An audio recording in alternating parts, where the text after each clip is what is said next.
Imagine moving into what seems like the perfect house, only to discover that your dream house is anything but. In Union, Missouri, there stands a house where the screams of the past echo through its walls, tormenting all who dare to live within. This isn't just a tale of bumps in the night.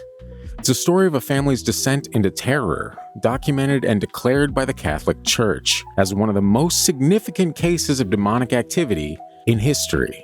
Let's explore the chilling saga of the Union Screaming House, where an idyllic fresh start turned into a waking nightmare in under 2 weeks' time. Let's talk about it.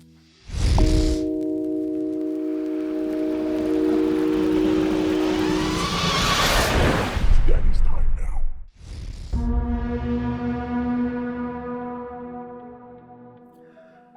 The Union Screaming House is a notorious location in Union, Missouri, infamous for its reported paranormal activities.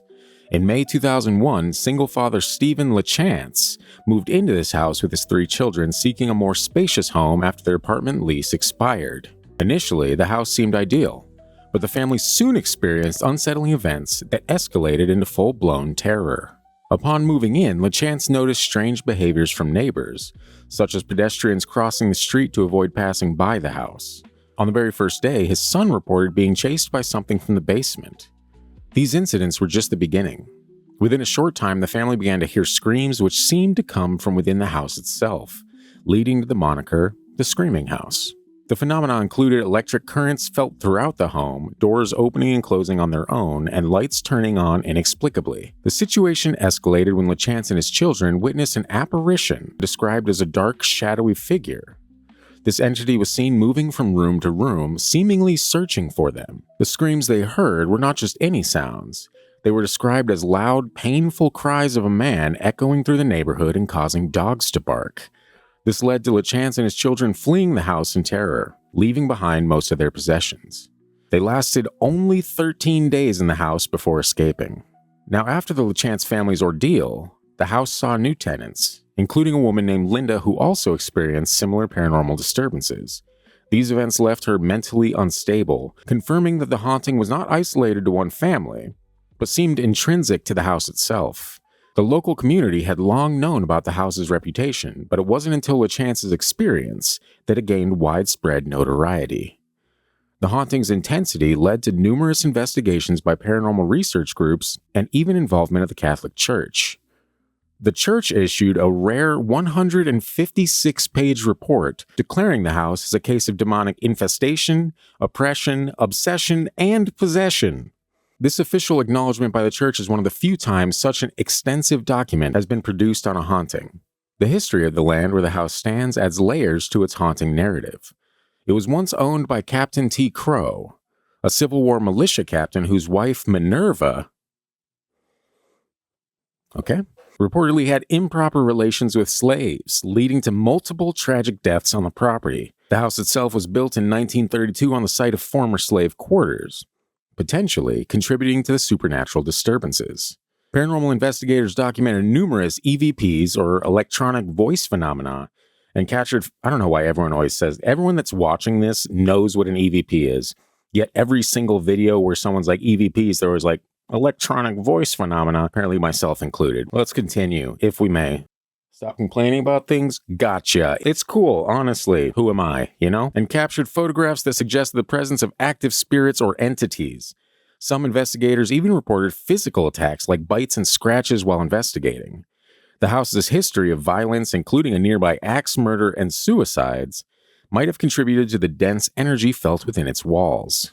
Stephen LaChance's experiences were detailed in his book, The Uninvited, The True Story of the Union Screaming House, where he describes the relentless supernatural predators that seem to infest those who live there. The book includes accounts of physical assaults, psychological torment, and the desperate measures taken to seek help from various authorities and spiritual leaders. Despite the family's escape, the house continued to haunt others who came into contact with it. LaChance recounts how subsequent tenants also suffered, with some residents experiencing such severe psychological distress that they required institutionalization.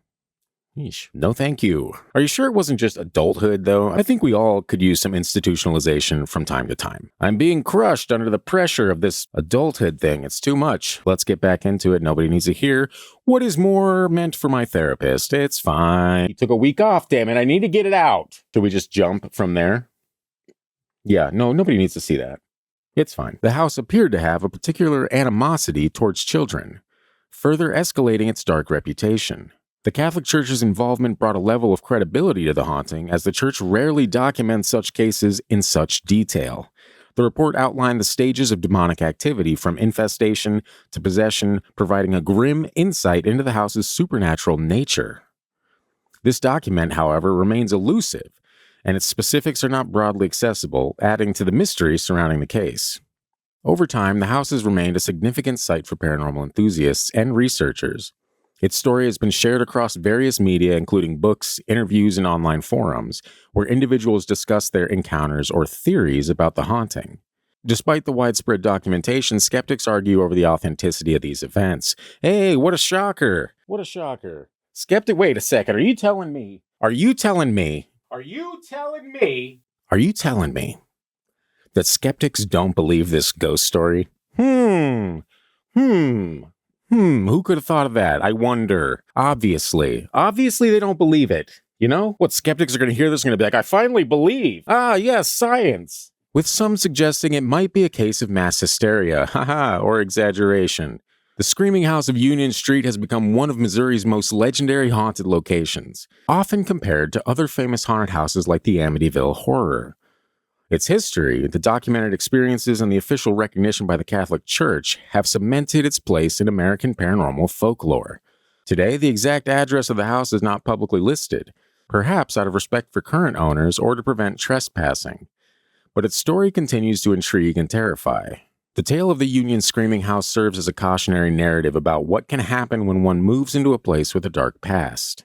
It illustrates the potential for historical trauma to manifest in ways that affect the present, challenging our understanding of the supernatural and the unseen forces that might reside in spaces we consider safe.